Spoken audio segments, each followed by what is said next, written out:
All right, welcome back to Jim's Guitar Garage. In this video, we're going to be covering this neck for the Black Limba Strat. So hope you guys enjoy the video. Please remember to like and subscribe. I appreciate all you guys watching. Hello, thank you. Okay, welcome back to the next installment on the Black Limba Strat. So what we're doing today is we put a few more coats on this. So I believe we've got up to 7 coats right now. So as you can see, I'm gonna move this around. Hopefully you guys can see all this, but you know, some nice figuring definitely came out. Definitely a much better looking neck than it was before. For those of you who watched the other videos, like I said, it used to be this color. So now that we've put a few more coats on, I've already started it on here. You can see it's dulled out just a little bit. So you're going to need a few tools for this. I use either Tru-oil or quad-o steel wool, and then is SCJohnson paste wax. So what I'm going to do is I'll just finish the headstock here. I just rub this in, kind of get the you kind of gonna get the sheen off it, and you're just going to kind of even everything out, making sure there's no you know, no high spots or anything like that. And I just kind of polish that out. So we're just going to do that over the whole neck, and it just kind of helps bring everything into play. Plus it's going to help the wax a little bit. So we're just going to make sure this is all nice and just rub down. So you're not going to do a lot. If you look on here, let me just wipe that down with a slightly dampened rag. You're just going to take it and wipe it down afterward. You can use, I mean, some guys will use naphtha or a tack cloth or whatever, but I just prefer to use a slightly dampened cloth, and then that'll also help the wax adhere a little bit by having a little bit of dampness on there. All right, so once that is done, just look it over. You want to check it. As you can see, it really didn't dull it out or anything like that. I mean, this Tru-oil and quad-o steel wool is extremely fine. So you're not really gonna, you know, take off a lot of, you know, the product that you put on there, a lot of the Tru-oil. So then all we do, I'm just gonna put some gloves on real quick.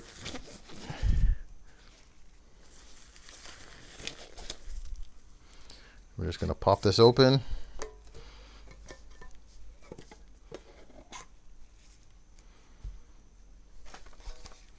Hopefully this in view of the camera. Well, let me put it over here so you guys can see it. Just take a little bit, put it on your cloth. Just rub it in.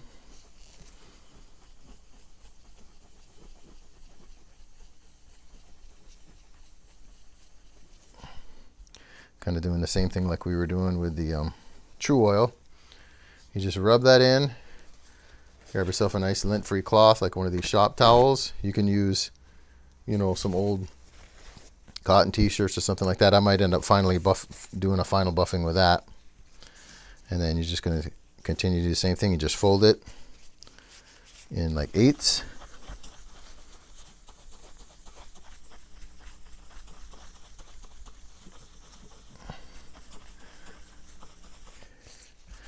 And just buff it up to a shine. So you're going to get a slightly, you know, brighter than matte finish. I wouldn't call it a high gloss, but it's definitely quite glossy. So we'll work on this headstock a little bit more. But let's just go right to the back here. So same thing, just rub the wax, just like wax, you know, kind of like wax in your car. You just put a little bit on. You don't have to go all crazy. We'll even get the edges here. So like I said, all we did was we just knocked down just a real fine layer. Okay, I think we're probably going to be done with this. Sometimes I'll put up to 3 to 4 layers of wax, depending on the,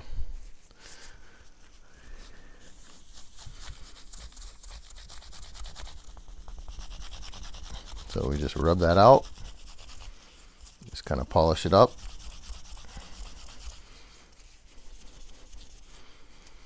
Let's go all around, hit everything.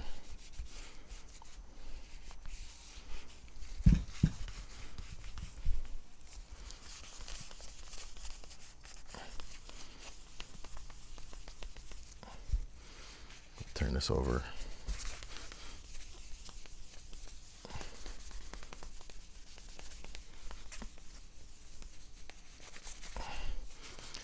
So then what you have, which I can't really tell because I have gloves on, but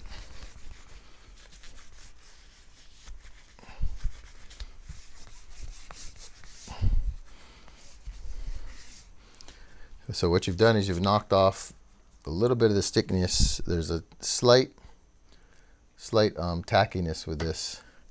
It's a little bit more tacky than tung oil, but not much more. So now you have a nice, extremely smooth neck. I mean, it feels like you're playing on glass now. And then that is pretty much it for that. So we'll continue to work on this headstock a little bit. I got to knock a little bit more on that. I might end up putting another coat of Tru-oil on it, so I might have to strip some of that wax off. I had a couple high spots. It ended up running when I was doing the backside. A little bit of it ran down through here and kind of clouded up over here. So we're going to continue on with this. The next thing we're going to address is the fretboard. So for those of you who saw the other videos, you know, we already leveled the frets. You know, first we straightened out the fretboard. We did all that. We took care of all the fret ends. So now, hold on, but I use a thing called Gorgomyte. I'm sure a lot of you have probably heard of that. A lot of you might have used it before. I really like it. It just cleans all the gunk. I should have videotaped this too, but I cleaned up one of my PRSs the other day, and it was quite nasty. Just you know, quite a bit of use over the last couple months, and you know, here with the humidity we have here, you know, not cleaning it up, it just starts growing like fur on the fretboard. All right, let's move this out of the way so you guys can get a better view. So this is the package, Gorgomyte, Gorgomyte, and what I do is I bag this. It comes normally like this, and I put it inside another bag just to make sure it doesn't dry out. So it says on here, fret and fingerboard cleaning and conditioning cloth. So what we've done is we've cut a little piece off.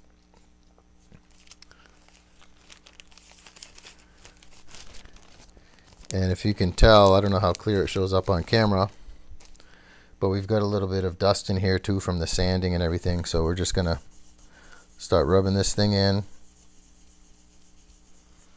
and then this is also a used neck too. So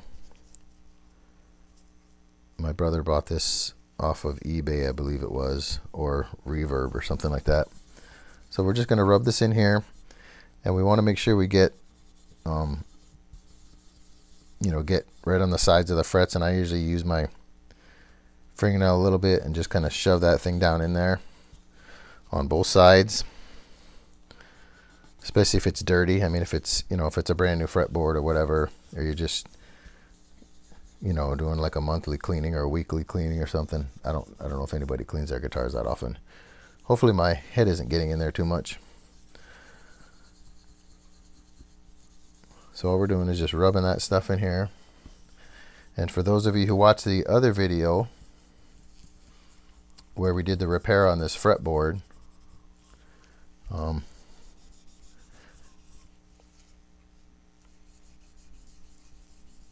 I really don't know what the camera is showing right now. Okay, so as you're using this, just fold it over a few times.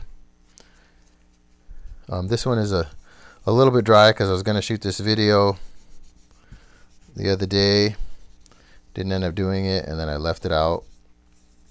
So foolish thing to do, don't leave it out.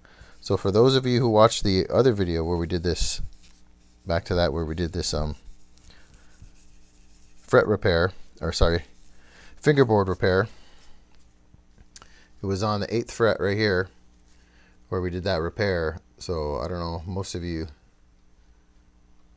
I don't know if you can see that at all on camera, but to my eye, there's almost nothing there. It's almost nearly invisible.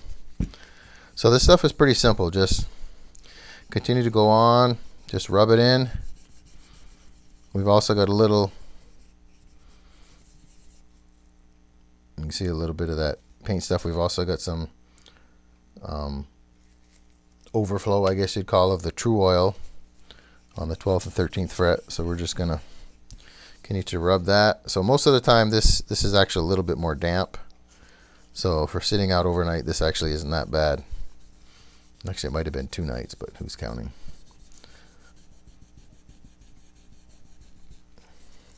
So that should take care of all that Tru-oil. If it doesn't, we'll get a little bit of rubbing alcohol or something and clean that out if it's still in there.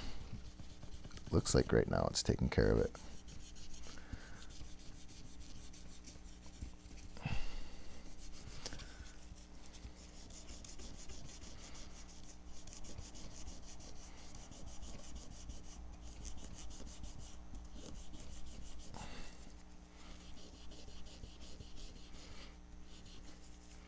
All right, let me take this off now.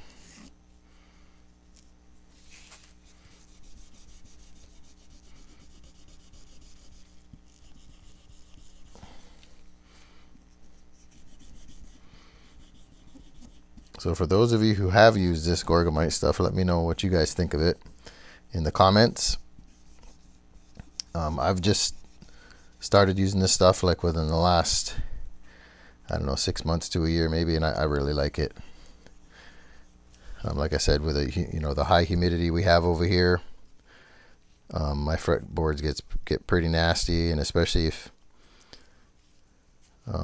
I forget to leave it in, I forget to take it out of the case. Normally I take my guitars out of the case. I know a lot of you guys on the mainland, especially, in the drier areas, you leave yours in the case, and I would recommend that too if I was in an area like that, or if I was in a area where the temperatures are just changing constantly and varying by 30-40 degrees every day or something like that. But we don't have that wild of temperature swings here in Hawaii. So I think it's like 80 today, and this is a couple of days after Thanksgiving, and I'm sweating over here doing this job. It's hot today. So what I usually do is I leave this on for just a couple minutes, and then I'll go back, and then I'll wipe it down again using a shop towel. Let me just peel this off here too. We got to make sure we don't forget your end of your fretboard. And you can kind of see the difference now between the one that's been treated and the one that hasn't. Hopefully I've got enough product on here to get this.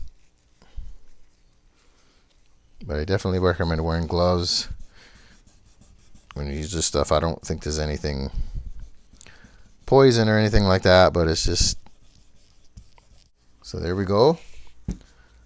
So we'll wipe this down real quick. Matter of fact, I'll use the other half of the one that we used to wax, since we didn't get any wax on this whole corner. Let me get out my scissors.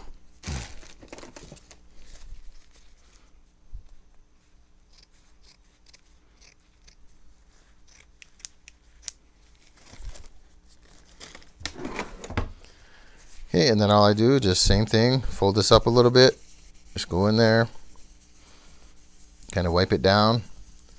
Now I haven't, when I do this on my guitars, I don't, go after it and do any kind of, any oil or anything over it. I find that this is usually enough to do everything. Keeps it nice and clean and conditioned. If you see a few spots that you kind of missed, or you didn't get clean, just go back, grab your cloth again.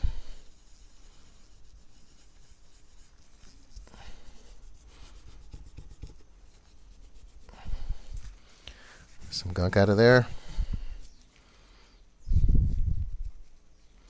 And you can always, like I said, go ahead and go over it again or use another cloth or whatever you want.